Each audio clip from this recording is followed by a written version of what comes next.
Ladies, we're still in section 5.5. We've been talking about when we can use normal approximations to calculate binomial probabilities. And our second goal is to find the continuity correction. So let's talk about what that means. So you know that a binomial distribution is discrete. If you look at this histogram, remember discrete means we can count the values. And so each of these bars on the histogram, remember, has an area of 1 unit. And the value in the middle, the x value, is the midpoint. And so we could count the frequency for each value for x. Now, when it becomes too cumbersome to calculate probabilities, binomial probabilities, using a table or using a histogram, that's when we want to convert to a normal approximation. Well, look what happens when you convert to a normal approximation. Do you see these sections of the histogram that are sticking out of the normal approximation? Well, we have to have some sort of correction for that. So we are going from discrete values to continuous values with the normal approximation. So we have something called the correction for continuity to take care of these values that are left out.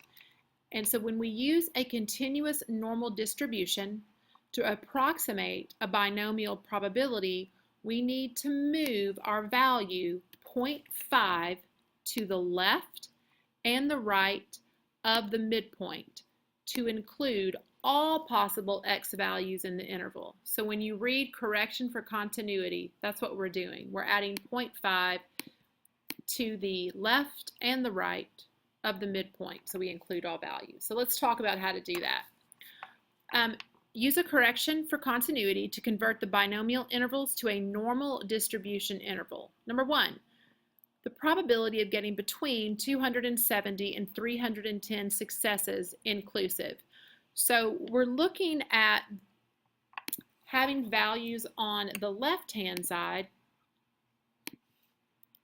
of 270, 271, 272, and etc. up until as high as 310. So our leftmost value, our leftmost midpoint is 270, and our rightmost midpoint is 310. So it's important that we subtract 0.5 from the leftmost midpoint and add 0.5 to the rightmost midpoint. So we include these values that we are missing out of the normal approximation. So we would then know that we're finding the probability.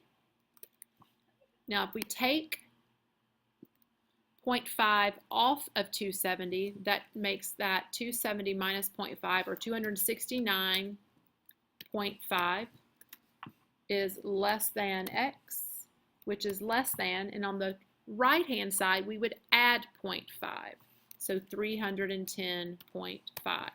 And now we have our values with which we can find the probability on the normal distribution. So we take our given discrete interval and convert it for a normal approximation interval.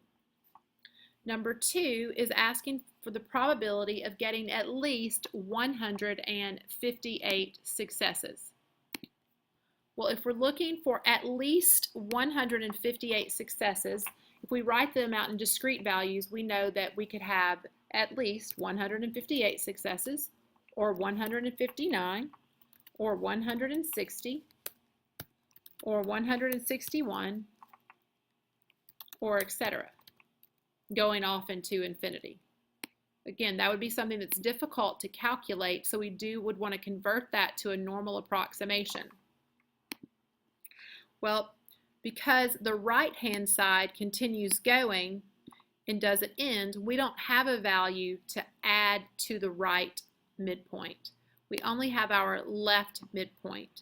And because this is the leftmost midpoint, we will subtract 0.5.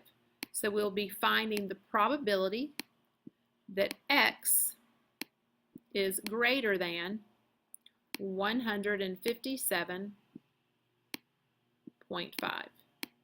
And now we have our probability with which to use on a continuous normal approximation. Let's look at example 3. Again, we're going to use the continuity, correction for continuity to convert this from binomial intervals to normal distribution interval. So this is asking for the probability of getting less than 63 successes. Well, less than 63 successes in counting numbers means that the most successes we could have would be 62. And then prior to 62, we could have 61 successes. And prior to 61 successes, we could have 60. And so on and so forth. Okay, so let's look at this. Our discrete counting values are continuous to the left. So we are now on the right-hand end. There's nothing to subtract to on the left-hand side, only to add to on the right-hand side. So we would add 0.5 to 62. Now you may be thinking, well, Ms. Loden, this is going to go all the way down until 0 successes. And you are correct. But think about what happens if we subtract 0.5 from 0. We would have then negative 0.5 successes. And can we have a negative number of successes? And the answer to that is no. So that's why we would have nothing on the left-hand side. So we would be converting this to the probability that x is, the information is all to the left, so less than 62.5.